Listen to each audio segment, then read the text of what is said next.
Mr. Stewart. Mr. Chairman, I have an amendment at the desk, Stewart number 2, and I ask that the reading be dispensed with. Without objection. In an intense desire not to come back tomorrow, though we have enough food here at my table to certainly last us until tomorrow, Mr. Chairman, my amendment is simple. It would simply prohibit a national monument being designated in certain limited counties where there is significant local opposition.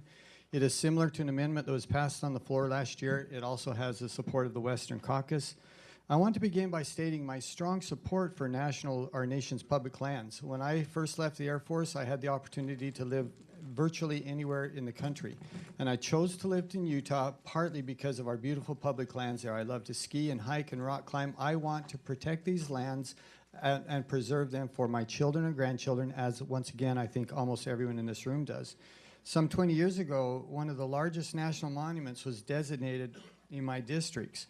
And Utahns had very little input to this. They literally woke up one morning and the president of the time, President Clinton, from Arizona, he didn't even come to Utah to announce this, created a 1.9 million acre national monument in my state. And let me tell you what the result of that has been. Public decisions made by the federal government can make or break rural counties. Last year in my district, there was an economic declared by Garfield County because they are simply losing their schools.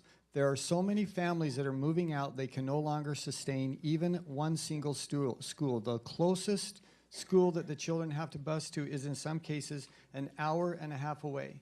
And you can imagine what that does. Does any family want to move to a county where there is no local school?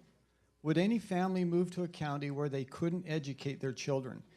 And can any family stay if there's no jobs? And that's what they're left with. I could elaborate more, Mr. Chairman, but I won't in the interest of time. But this is devastating for local communities. It's devastating for hardworking Americans who have no other choice.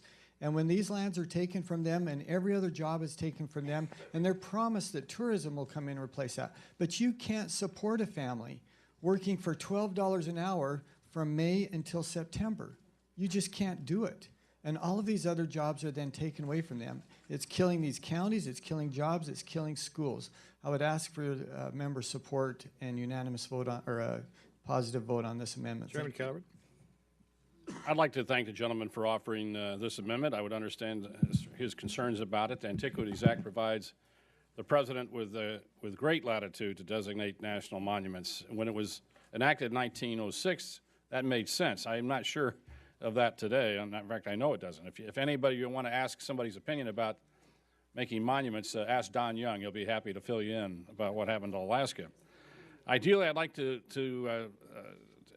would like our colleagues on the authorizing committees to look at updating this law for the current and future presidents to carefully consider the implications of any designation. In the meantime, we have this amendment today, and I certainly support it full-heartedly.